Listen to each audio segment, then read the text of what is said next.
Hello everybody and welcome to today's workshop 360 video masterclass.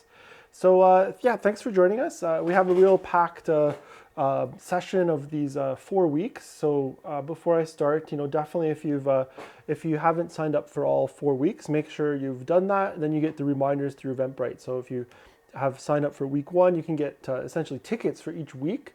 If you can't attend one, any one week will give you access to the other sessions. So you'll have the Vimeo links provided with the online links directly. So make sure you check that out and that you can follow along. If you miss a session you can't attend, don't worry, you can watch it just through that Vimeo link. They basically become live Vimeo video archive links once the session's done. So you can rewatch, you won't miss anything. So again, thanks for joining us. I want to thank all our partners in this project for making this happen. We have the Canada Council for the Arts. We have our library partners, so we have the Blue Mountains Public Library, the Collingwood Public Library, Wasaga Beach Public Library. And that's where you can access this equipment. That's the real fun part. So we're going to be going over how this equipment works and what the process is, what is 360 video, and at the same time, by going over these elements, it'll inspire hopefully that you can go and check these pieces of equipment out through the library partners. So what we'll be going over today are the two main pieces of equipment: GoPro Fusion 360 camera, and that's available currently through the Blue Mountains Public Library and the Wasaga Beach Public Library. So if you're a member there, you just need a library membership card and you can access it. There's no additional proficiency. You may have heard that with some of the other equipment. It needs an online test, but these are really simple to use. I'll show you. You can use them as fast as pressing one button to start recording and you're ready to go. And the more the complexity is doing the editing after. And that's why we're going to spend today going over the cameras. You're going to be ready to shoot with them. And then we're going to spend the next 3 sessions going over the editing and how to finesse and fine tune your footage. So that'll be more post production heavy there. So that's the real fun part, is that the cameras are super easy to use. And once you kind of understand how it works, the process becomes real straightforward. And it's like using a GoPro. They're basically meant to point and click, and you have access to the cameras, and you go from there. So in terms of what we'll be going over, what is 360 video? And then we're going to look at storytelling and video production with 360 video. We're going to look at the cameras. So I say cameras because there is the GoPro Fusion 360 camera, and we're also adding these Kodak PixPro 4K 360 cameras. They're even easier to use than the GoPro Fusion, and the great thing is it has just one SD card so that you can offload footage, and it lets us continue with the project with 360 video as some of the new Mac OS and GoPro software isn't being updated and compatible. So more on that as we get into post-production, but that's the exciting thing. There's actually more cameras to use, and the 360 video you can access directly through smartphones and iPads. So it can be as simple as capturing footage and creating a video with it on your phone or iPad or tablet, and you can finish that easily. Or you can get into more complex, or not complex, but more delicate or fine details of 360 video in editing and post-production on our DaVinci Resolve free software, using some plugins that we have on our library computer. So I'm going to talk a little bit about the library computers. So we have iMac systems that are available at all the library partners. We're getting them into the Collingwood Public Library this month as well. So once there's access to libraries, you can get access to the computers. So whenever there's access to the library, you can access the computers. You book them, different times, sessions, usually 3-hour times, and then you can bring your footage in there and work on the iMac. So if you don't even have a computer at home and you want to look at some of the things we're going to talk about in this masterclass, you can then access and do these things and rewatch these videos on that iMac as you work along to complete a process of making 360 video. So that's the really fun part. So I'm just gonna before we talk 360, what is that? And I have a film that we did not too long ago, a few years back now, called the Mary Ward. It's a 360 captured film, and this is just paused right now, and you'll see there's a little angle thing over here with my mouse there. So that's showing you where you're looking at in terms of front or back. And look how you can spin around. So this is the diver right here. And what I'll do is I'm just going to play a bit of this. and I'll move around. You can see what 360 is. So this is just a parked frame of 360 video. And that's the really exciting part, is that it is, it's not complicated to get to this point. And we could do this really quick. Let's think about what this is, how this works, and I'll play a bit, and then we're gonna, I'll review and talk about what we just saw. So here we go.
So I'm just going to pause there. So that gives you an idea of what 360 video is all about. So notice how there's some of the shots are moving, some are static, but at the whole time, I'm able to move around and make things work in terms of what's possible, and how it can look, and so on. So by moving the camera around, I can actually make sure that the image, I can look up, down, left, right. We can look everywhere. So that's 360, and that's the real cool thing, is that's what we can specifically do. It's shot. That whole scene was shot with a special underwater housing with the GoPro Fusion camera. Same kind of camera you can access at the library, and we were able to capture this of a dive to the Mary Ward shipwreck. So it's called the Mary Ward 360 experience, and it lets us be in 360. So let me just get out of that there. So that's the idea. So let's just kind of talk about what we saw and how that presents itself with 360 video. What does that mean? What does it look like, and so on. So let's have a look at that a little bit. So storytelling and video production. Let's move on to that. So what is 360 video? So we've looked at this. We're defining this. What does it mean? So 360 video captures everything in both spheres of vision. So essentially, you're capturing what you see by looking all around. So 180 degrees up, down, all around, and all the other sides. So another 180 degrees. So if you think about it, it's that whole 360 sphere. So it's like you're inside of a globe, like a world globe.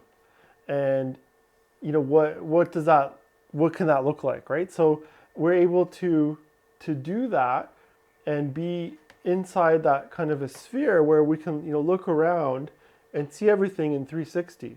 And, again, up, down, left, right, back, front, right? So, it's like a full inside of a globe, and then we wrap ourselves around that, and that's what 360 ends up being. So it's a really cool kind of process of what how it works and what that can look like. So let's move on here a little bit. So if those are spheres, then what does that mean to us in terms of the image, right? So it's something called an equirectangular image capture. This is what's happening, and that's the neat thing, is that it's like a sphere that's unwrapped, and it's kind of squeezed. So you can see that the top is squeezing. So it's like think of the world as unwrapped as a map on the wall, and that's what your equirectangular image is. And it uses exactly a 2:1 aspect ratio. And that's the neat thing. So it's 2:1. So it's if you think exactly the amount of pixels across the horizon to the vertical. So what's the amount of 4,000 this way and 2,000 horizontal. So it's exactly 2:1. And it's a popular format in terms of an aspect ratio that a lot of like Netflix series use 2:1 as it's kind of standard in terms of what it looks like, and that's the neat thing. So that's 2:1 and equirectangular. So it's like a world map on a wall, and that's what you need to think about when you're looking at, okay, what does 360 mean and do in this in the grand scheme of things here. So that's what we're experiencing and exploring, right? So that's that part. Now, storytelling. What does this mean for storytelling? So it definitely needs a little bit of a different view as we look at what does it mean for storytelling, because all of a sudden the camera can see everything. So you have to start to rethink a little bit of how you do the storytelling. How do you place the camera? And a camera operator, I made it, it can be part of the story. So maybe the person, if you're operating the camera, you could even be in wardrobe, or you can use something like a fishing line to move the camera, or you can simply walk with the camera or place it on a tripod. It doesn't even have to move. So the thing is, if it is moving, you need someone to move it. So in what I just showed, that sample, that was shown as a moving camera. The diver's moving. He's underwater moving the camera, and that's great. But what does it do in terms of how does that react in terms of the storytelling? Is that if the diver's moving us, that allows us to keep the action unfolding and moving along, right? So that's the really neat thing there. So that's the perspective of what it is to move through and make an image work in that manner is quite fantastic, and it's immersive. So the audience can move around, just like I was moving around as you watch that clip from the Mary Ward film. Different points of view occur, so you can you're virtually experiencing this. So you can go up, down, left, right, and that's again the really neat thing, is that there can be different points of view achieved in terms of where the camera is looking at any given time. So you can be walking on a trail, you can be diving underwater, you can be doing all sorts of different things, and that's a really cool part of what's possible in terms of the abilities to work in a 360 environment. So let's keep talking about that a bit. So again, if I'm looking this way, right, you can imagine now you can spin around as if that camera, but you're not moving the camera, you're just in this sphere image. So I think that's a big difference. Sometimes 360 might be viewed as, okay, are you moving the camera? Are you, what are you looking at doing? And I think, that's always really interesting, is what is it that you're looking to do with the, with the camera and the 360 camera. So if you just are trying to pan around, that could be done with a traditional camera. But the concept here is that this allows the audience to move the camera around, and make it work in that storytelling process of how to be able to spin the camera around in that way, right? So again, a really cool way of thinking about things. So just some little of the tech specs. I think people ask always, okay, so what can the GoPro Fusion do? And the available resolutions, I just pulled these from their tech spec charts and things. So available resolutions, basically 4992 by 2496 at 30 frames per second. And that's, it gives you what's called a 5.2K. And then the editing, you basically work, and we'll get more into this. So this is just kind of an introduction to the editing ideas and how editing can work. You're editing at 4096 by 2048 or 3840 by 1920. And you can see that these are exactly 2:1, right? So they're just like the half rates of what's available to use, right? In making that happen. And in doing that, it's again a really great thing because we're just working in 2:1. It's not too complicated. So basically, most editing systems can deal with it and handle it, and that works really well for the system in terms of what's required and what's possible with the cameras and the editing systems and so on. So 2:1, you're going to keep hearing that a lot. So 2:1 aspect ratio, and that's what this GoPro Fusion camera, that's the camera right here. We already have some really great videos about this too, so you can access those through our YouTube channel, and we've provided some links for this workshop as well. So if you haven't watched any of it, feel free to check some of that out. I think it's a great resource to just kind of see what's going on with it and stuff. So yeah, so let me just, I'm just gonna brighten that up for a sec there. There we go. Okay, so here's the GoPro camera. So this is, as I said, it's that easy to just use. So I can simply just press this record button on the front. Okay, and it's gonna just start recording.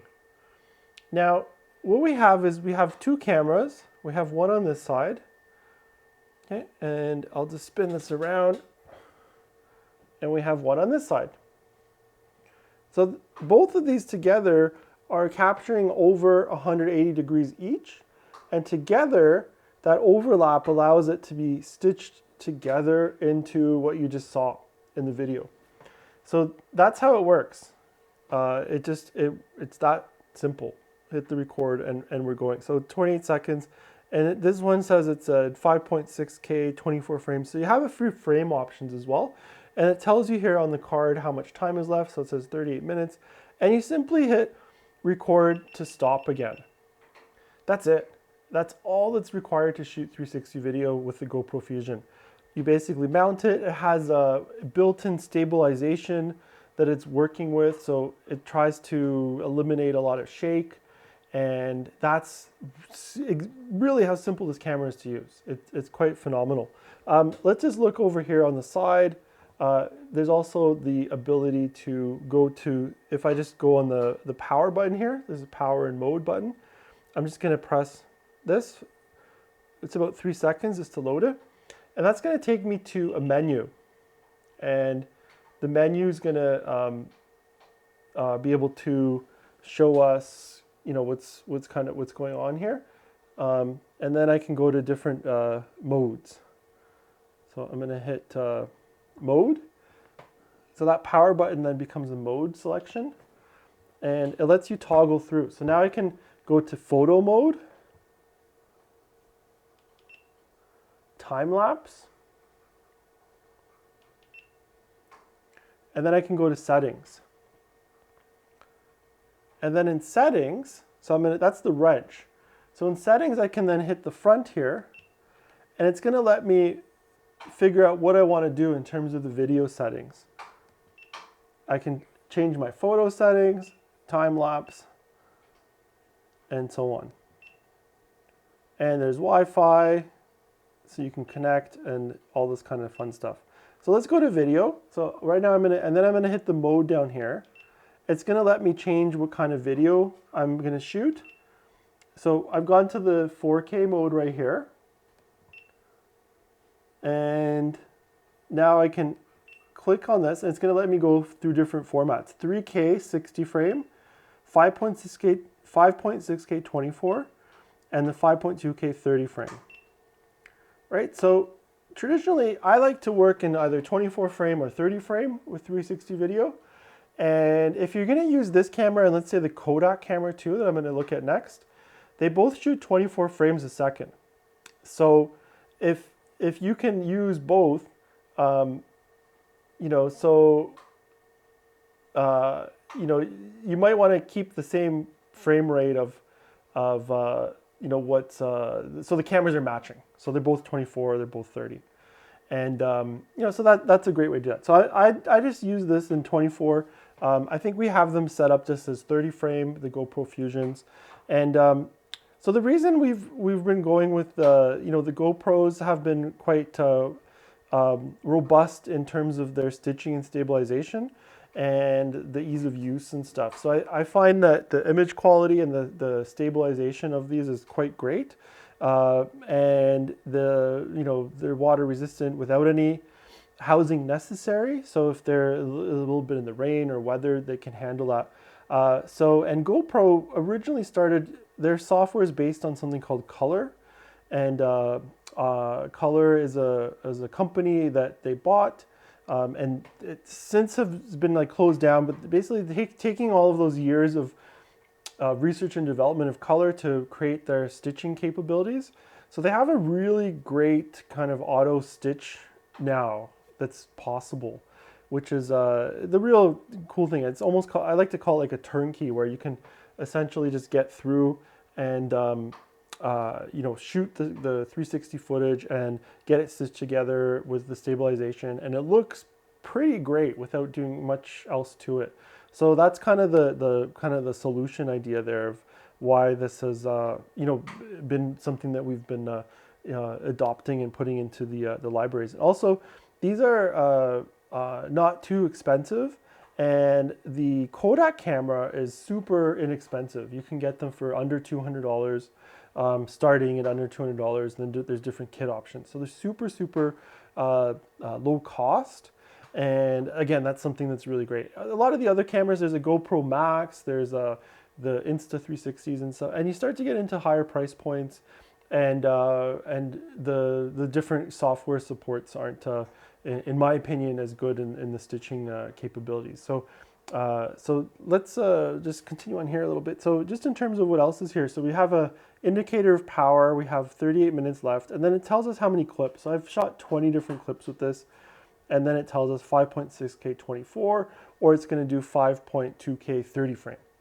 And that's kind of the two I would use. I wouldn't necessarily bother with 60 frame. And here's why I would say don't bother with 60 frame. Because at the end of the day, you need people to watch. And I think even when we were playing back the Mary Ward film, you start to get into a lot of bandwidth of even like for live streaming plus playing that back on our same internet.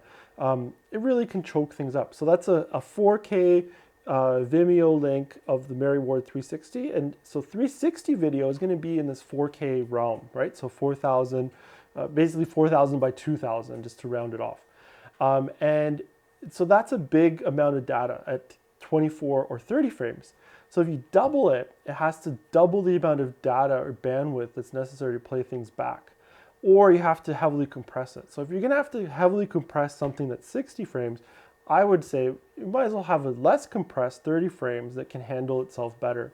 So that's the nice thing about that. So I definitely recommend for 360 to play either in the 24 or 30 frame per second rate. Some of my personal advice on that. Okay, so what else is there with the camera? So again, we do have some videos with all the little other details of it in terms of what's here and how to open. So there's a side panel here. You push down.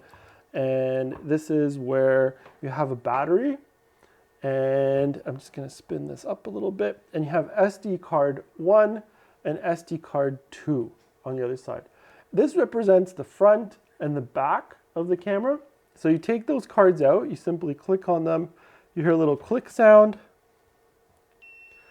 and then it's beeping because I had it on. It doesn't like that because now it can't operate, right? So you click those, you slide them out, and you offload them, and we include the adapters. There's a little micro SD to full SD card. So if you think about, you know, what does that, a standard SD card, you know, something like this, you have to put that little micro one into an adapter, and then that adapter allows you to read it onto on like the iMac. There's the SD card reader on the back. So that would be that. Now you have also just a battery here. So you just pull the battery out, and that's to take the battery out, and then you just charge them. And we have a couple batteries with the kits as well, so you can not run out. And so again, I'm just going to power this guy on from the side here. From the side, if I power it with that mode power button, what's great about that is that I'm not recording right away. If I hit the front, I'm powering it on, plus I'm doing, it's like a quick record. I'm powering and recording right away. So if you're, you know, if there's something important happening, you need to capture it right away, then hit that front record button, you know, get that front record button right here, hit that, it's gonna record right away and you're good to go, versus the other side, you're turning it on and then you're hitting record. So that's a really cool thing. Now the other thing is what we can do is we can actually link it to an iPad here. Let me just get this unlocked. So GoPro now, it's called, let me just have a look at, sorry, just get my iPad rotation right, there we go. Okay, so it's called GoPro Quick now. And so it's just right here, this app right here, GoPro Quick. I'm gonna launch that, and I think it used to be called GoPro Fusion or there was something else like that. And then what you do is you just need to go on the top here. I'm gonna do that. It's gonna say, hey, do you want to control your GoPro? So, and here, let me just spin this around because the orientation's vertical on me. And so what you do is you pair the camera, and then you can control it, which is really simple. So then you can just go, hey, control it. It's gonna connect. And now it's gonna let me virtually, it's gonna say, yes, let me join that Wi-Fi. It's gonna have a few restriction things that you have to clear. And this is the really neat thing, that you can then control it and preview everything with your iPad or, you know, a tablet that's running that GoPro Quick app. So that's a free app. And here it is. This is a live preview of the 360 video. Right? So now I can, you know, I can spin around, you know, and I'm able to see kind of what's happening here, you know, and myself. So you can spin all the way around, and it's acting as if it's the viewer inside the camera, that whole sphere idea. So this lets you make sure that your shot is where you want it. And then within here, you can change the settings. So I can go to the settings here. I can change the resolution. So the 5.6K 24 frame is like a beta, and they never really added it into the software. Hence why we're moving to GoPro, because the Kodak camera from GoPro, because there's a lot of the support is starting to be missing from GoPro. Frames per second. So here's, you know, I can go 5.2K and you know, 30 frames per second. I can do you know, LCD brightness. I can look at video format and so on. So I can set everything up here, and then it's ready to go. So I can say, okay, what's the video format? So you can go PAL to NTSC, so that'll give you 25 frames instead of 30, and then we're good to go. So I can go done, and you can see on the top here, there's a power button, so I can power the camera off. It gives you the battery life, 38 left on the card, right on the top right here, and you can change modes. So I can, instead of video, I'm going to video. I can go to photo mode. So you can see now it's photo mode. I can go to time-lapse mode, right? And so we're focused just on video in this masterclass, but you can see how that would work. And then you just need to hit the, so I just have my iPad here in front. So I can just hit this record button, and now I'm recording with the iPad, and you can see it's controlling that. So I'm recording directly. So this is perfect because I can be somewhere else, remotely controlling this camera, and I don't have to be right with it. And that, again, that's crucial for 360 filming, because how do you, how do you stay away, from the camera if it can see everything, and you're looking to record and capture some sort of a story, but it can see everything, right? So that's a real issue. So this way, you can remotely Wi-Fi link to this and be far away, start recording. In case you lose connection, it's not going to stop recording. And I think that's the really great thing. So to remember is if you walked away, you lost connection, that's okay. You set up your shot, you previewed it, what it looks like, you made sure everything looks good in the frame. And again, the frame is everything now, right? So we got to think of it that way. And you're happy with it. It looks like the frame is everywhere. You've hit record and you start recording, and then you can have the scene take place. So let's say you might have actors. Again, you can do anything that you would traditionally with other film or video, but now it's just seeing everything. So let's say there's actors, right? You'd have actors. You can still record sound with a sound recorder, everything that you do with video. Or it's just a scene. Let's say it's just sitting at a train station, camera's on a tripod, train's gonna arrive in 360. Great, right? So, but you don't want to be in it, or you want to be sitting a little bit further away and you can monitor it, that it's recording, and stop it that way. So that's the beauty of the remote. Now you can also, and we're going to look at this in the future sessions of this masterclass, you can take that photo, you can take the video footage from the 360 camera and work on it directly in your smartphone or tablet. And that's a really cool thing that we're able to do it that way. Okay, so that's the GoPro. That's the demo of it. So Kodak PixPro 360 4K. So this one works at 3840 by 1920. Again, you can see it's a 2:1 ratio, and it works at 23.98 frames per second, which is the kind of that film rate. And again, it's a lower frame rate because they wanted to maintain a higher amount of resolution to work in that kind of a frame rate. So let's have a look at this camera. I'm just going to exit from the GoPro and I'm going to power it off. So just to power it off, you just hold this side button right here. I'm going to hold it for 3 seconds. You'll hear the beeps and you know it's off because there's a clear screen, nothing's on anymore. So now let's have a little look at this, this Kodak camera here. Right, so you can see it's kind of the same size, same idea, but it has, what I like, it has kind of a nice, these nice lenses on the front and back. It's a dual camera, so you can shoot it in regular mode, or you can shoot in a 360 mode. And so we're gonna have some more tutorials on this camera, in-depth tutorials to really go through it. It's hard to do justice to it just in the session here, as we just want to, get through things and get more into the editing as we go and post-processing our footage. So same idea here. There's a power button on the top here and a record button. So I can hit record straight and it's gonna, oh, actually this one won't do that. So here, let me just power this guy on. Okay, so there we go. Power on, you see the screen.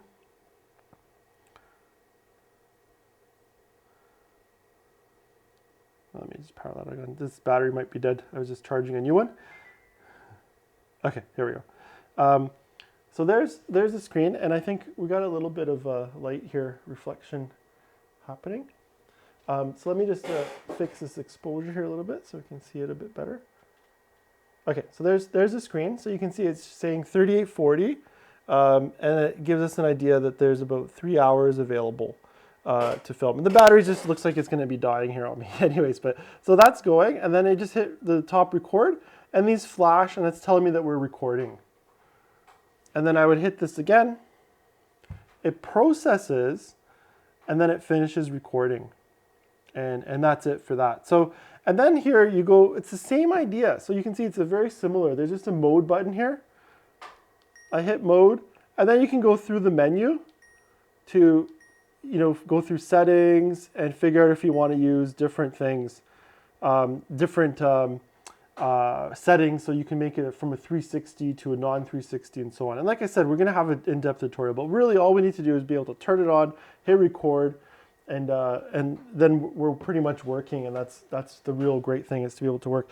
Now I'm just going to look at if I can just get this to pair. Again, just a new device here. So I just want to get this going. I'll turn that one off.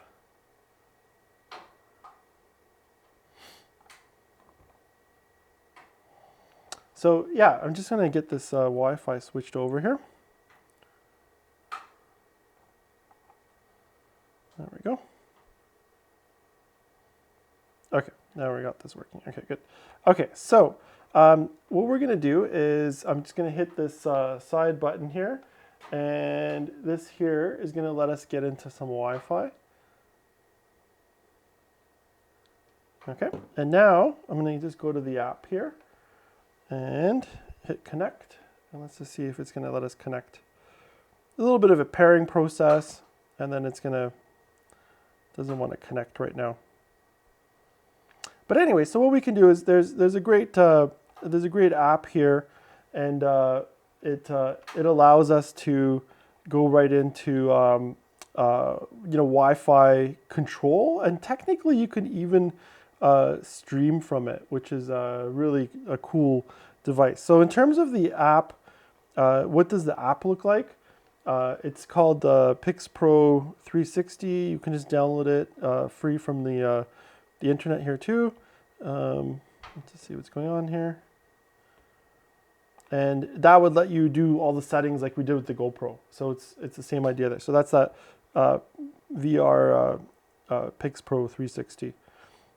I think we're just stuck in between the two cameras here, so I'm not going to waste time on that. But so that's how that can work. So that would link, and that would make everything link together and work just by simply hitting this Wi-Fi button here. It tells you to hit the record button to pair, and then you're paired to the device, and you're basically ready to go.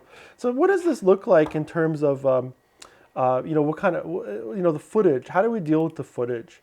So I have some sample footage here just to give an idea of between the two cameras. So the raw footage of something coming out of the PixPro looks like this. So you can see it's the front and back camera, and it's recorded onto one big image file. So the good thing is that you don't need to do two cards. It's recording like a front and back with overlaps, and then it's going to get combined together into a final Equirectangular video file, and that looks like this. So you can see then it's an Equirectangular video file stitched together. So we went from shot A, where you see the front and back, and it gets stitched together. So that's what the Kodak PixPro 360 looks like once we're done, and that's really, the exciting thing is where we're going to go with the footage. Now the GoPro, you can see what it does here. It does something that's called the back and front, so card 1, card 2. So when you're offloading, you need to make sure you offload card 1, card 2, and you're ready to go with those two things. So this is what this looks like. So you can see it's just the one sphere image, front or back.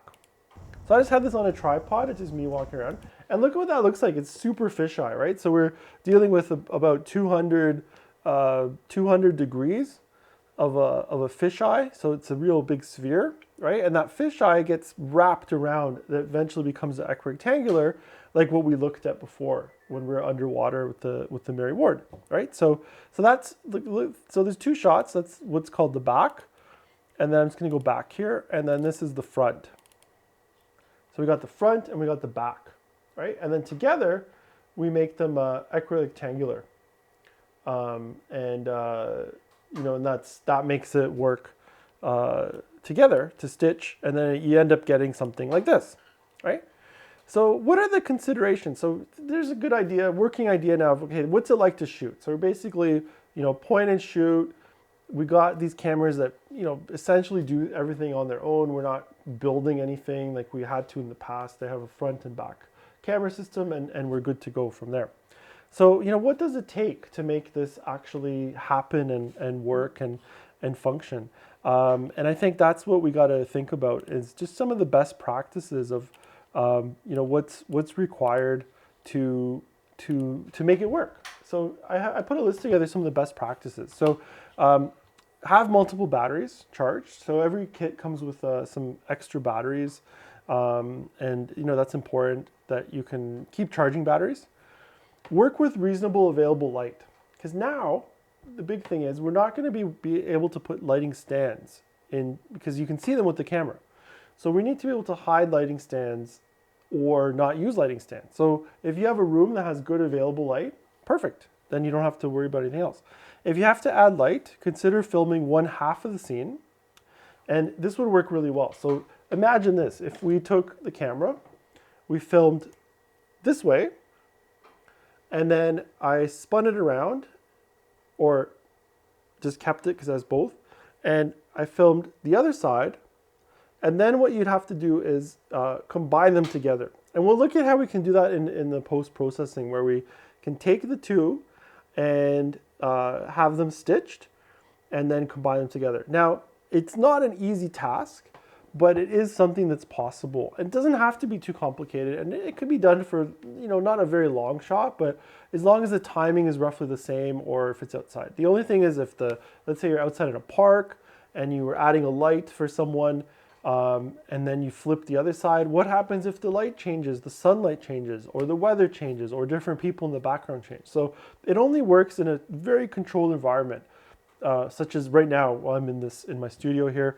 I could film one side and then the other side, and as long as all the lighting stays constant, I'd be able to use augmented additional lighting and then put the two together, or the two halves, and it would be like a split screen, but I'm putting them together using the front and back. And that brings me to the next point, avoiding subjects on the sides of the camera. And that's where the stitch line happens, because you have the front and the back, and something has to get stitched together. And on the stitch area, things can be distorted. And what does that look like? I'm gonna just try and do a demo of that. And so the stitch lines, what happens is if you imagine the sides of the camera, right? There's a lens here, a lens there, right? So the stitch line is basically where that camera is here. So if I have a face right here, it's gonna potentially get distorted by both edges. So let's have a look at if I can kind of recreate this situation and see if we can do that. So I'm just gonna reconnect this camera, and I'm gonna put it. And the other last point here too I wanted to make is avoid having people too close to the camera. So I'm talking about 10, 20 centimeters. It can distort the face and the body. And that could be a real issue in terms of how that ends up working. Oh, it doesn't want to connect now. Let me get into the right Wi-Fi here.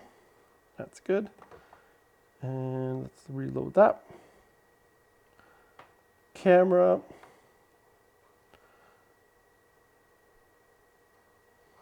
Okay, I'm just going to go to control my GoPro. And of course, it doesn't want to work right now. That's what happens when you're trying to do live demos. Sometimes it just doesn't want to work right away. Let me try one more time here to see where we're at.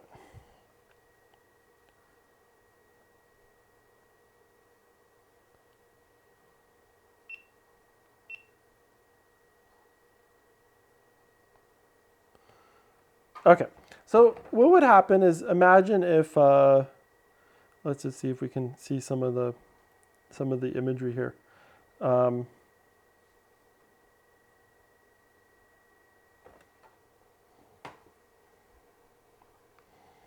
Oh, so here we go. This is perfect.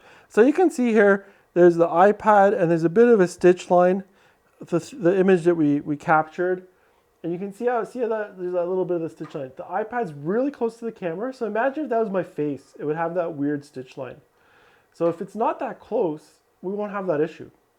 So you can see the things that are further away don't have that issue, but that stitch line could be a real problem if it's on someone's face. So if we avoid having people at those stitch line points, then you'll have a really successful shoot. And that's what we want to do, is just keep it really simple, keep it successful, and not to make it complicated. So again, here's that sample of what it would look like. See that part there? You see me? I look fine.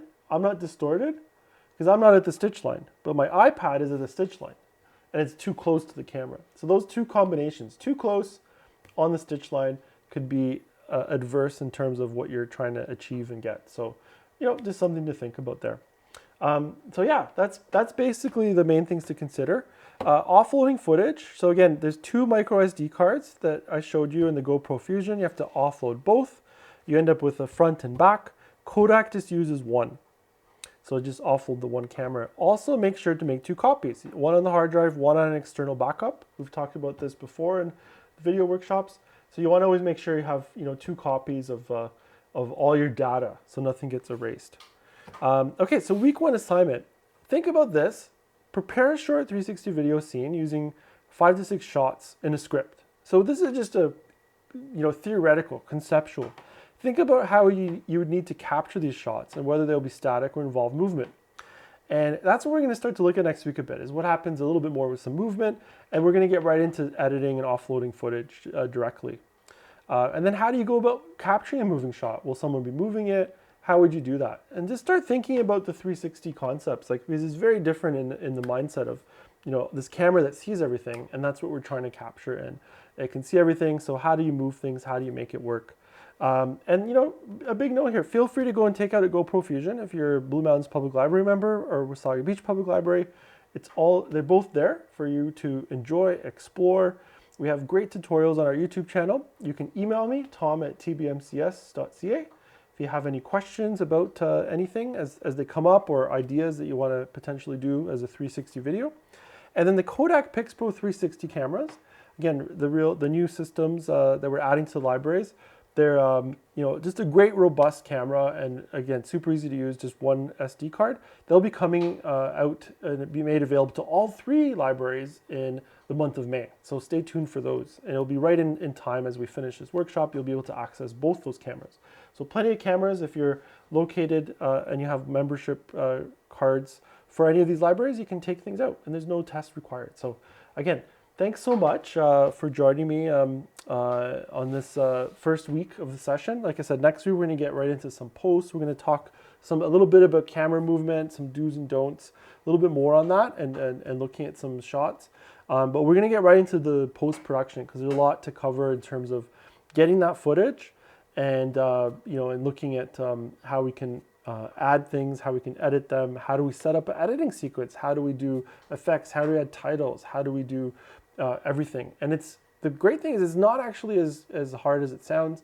It's super easy, just like editing video. If you can already do that, you can edit 360. It just has a few project setups that need to happen before you can do it. So that's it. So yeah, thanks again everyone for joining me. You can email me, tom@tbmcs.ca. Put my email up there in the chat. So send me some questions, thoughts, ideas, what you'd like to discuss even in the next few sessions that we have left. So I hope to see you next week. Make sure to sign up for all the sessions. And if you've missed part of today, you can rewatch it right after we finish. And again, thanks for joining us. I want to thank all our library partners and making this happen, where you can get the 360 cameras from Blue Mountains Public Library, Collingwood Public Library, Wasaga Beach Public Library, and the Canada Council for the Arts. Thanks again. Have a great day, and I will see you next Tuesday. Take care.